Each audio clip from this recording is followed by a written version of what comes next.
क्या भारत का सबसे खतरनाक फाइटर जेट अब खतरे में है? क्या राफेल, जिस पर भारत ने अरबों खर्च किए, अब पुराना पड़ने वाला है? और सबसे चौंकाने वाली बात, भारत का पड़ोसी देश अब ऐसा फाइटर खरीदने जा रहा है जो गेम बदल सकता है। दक्षिण कोरिया ने लॉन्च किया है अपना नया फाइटर जेट KF-21 बोरामे और दावा किया जा रहा है कि यह राफेल से भी ज्यादा ताकतवर है। लेकिन सवाल यह है, क्या यह सच है या फिर यह सिर्फ एक रणनीतिक चाल है? लेकिन आगे बढ़ने से पहले फटाफट इस वीडियो को एक लाइक जरूर कर दीजिए और अभी हमारे चैनल को सब्सक्राइब जरूर कर लीजिए। नमस्कार दोस्तों, आप देख रहे हैं QLT न्यूज और आज हम बात करने वाले हैं दुनिया के सबसे चर्चित फाइटर जेट्स में से एक KF-21 बोरामे के बारे में। यह सिर्फ एक विमान नहीं बल्कि एक ऐसा प्रोजेक्ट है जो आने वाले समय में पूरी दुनिया के एयर पावर बैलेंस को बदल सकता है।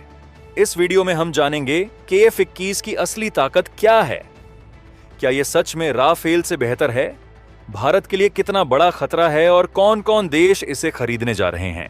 KF-21 की कहानी आज से नहीं बल्कि 2001 से शुरू होती है, जब दक्षिण कोरिया के तत्कालीन राष्ट्रपति ने एक सपना देखा, एक ऐसा फाइटर जेट बनाने का जो पूरी तरह स्वदेशी हो।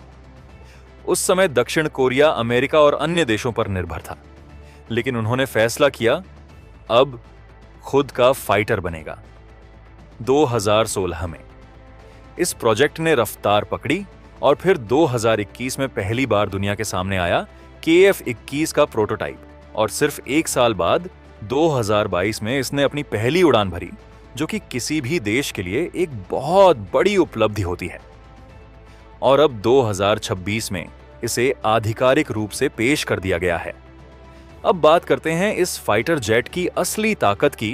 KF-21 एक 4.5 जनरेशन फाइटर जेट है, लेकिन इसे इस तरह डिजाइन किया गया है कि ये 5th जनरेशन के बेहद करीब है। इसमें आपको मिलती है एडवांस्ड AESA रडार, आधुनिक हथियार प्रणाली, मल्टी रोल क्षमता, हाई स्पीड और बेहतर मैन्यूवरिंग। सबसे खास बात, ये 2 सीटों वाला जेट है जो ट्रेनिंग और कॉम्बैट दोनों के लिए उपयोगी है। और इसकी डिजाइन में स्टील्थ टेक्नोलॉजी का भी इस्तेमाल किया गया है, जिससे दुश्मन के रडार से बचना आसान हो जाता है। अब सबसे बड़ा सवाल, क्या KF-21 राफेल से बेहतर है? राफेल, जिसे फ्रांस की दसॉल्ट एविएशन ने बनाया और भारत की एयरफोर्स का सबसे मजबूत हथियार माना जाता है, लेकिन दक्षिण कोरिया का दावा है कि KF-21 राफेल और यूरोफाइटर टाइफून से भी बेहतर प्रदर्शन करता है। उनका कहना है कि KF-21 ज्यादा एडवांस टेक्नोलॉजी देता है, कम लागत में बेहतर क्षमता देता है और भविष्य के युद्ध के लिए ज्यादा तैयार है।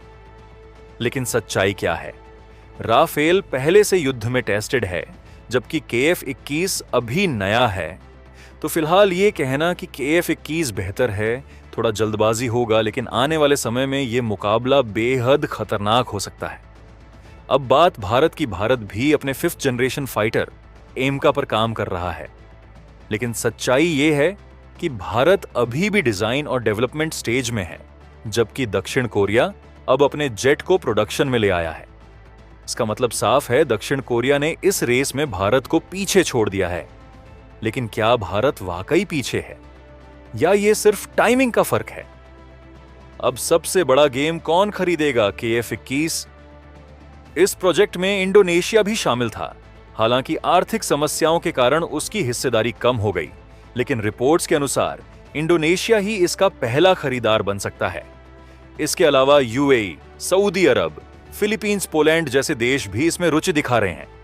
अगर ये देश KF-21 खरीदते हैं तो दुनिया में इसकी ताकत और बढ़ जाएगी। अब सबसे बड़ा सवाल, क्या KF-21 भारत के लिए खतरा है? अगर भारत के पड़ोसी देश इसे खरीदते हैं तो निश्चित रूप से यह चिंता का विषय बन सकता है, लेकिन भारत के पास भी राफेल, सुखोई Su-30 MKI, तेजस जैसे शक्तिशाली जेट्स हैं और भविष्य में एमका भी आने वाला है, तो मुकाबला बराबरी का रहेगा, लेकिन चुनौती जरूर बढ़ेगी। KF-21 सिर्फ एक फाइटर जेट नहीं बल्कि एक संकेत है कि दुनिया की ताकत अब बदल रही है। जहां पहले सिर्फ अमेरिका और यूरोप का दबदबा था, अब एशिया भी तेजी से आगे बढ़ रहा है। दक्षिण कोरिया ने दिखा दिया है कि अगर इरादा मजबूत हो तो कोई भी देश सुपर पावर बन सकता है। आप क्या सोचते हैं? क्या KF-21 सच में राफेल से बेहतर है? क्या भारत को चिंता करनी चाहिए? और हमें कमेंट में अपनी राय जरूर बताएं। अगर आपको यह जानकारी पसंद आई हो तो वीडियो को लाइक करें, शेयर करें और ऐसे ही डिफेंस न्यूज के लिए अभी हमारे चैनल को सब्सक्राइब जरूर कर लीजिए। जय हिंद।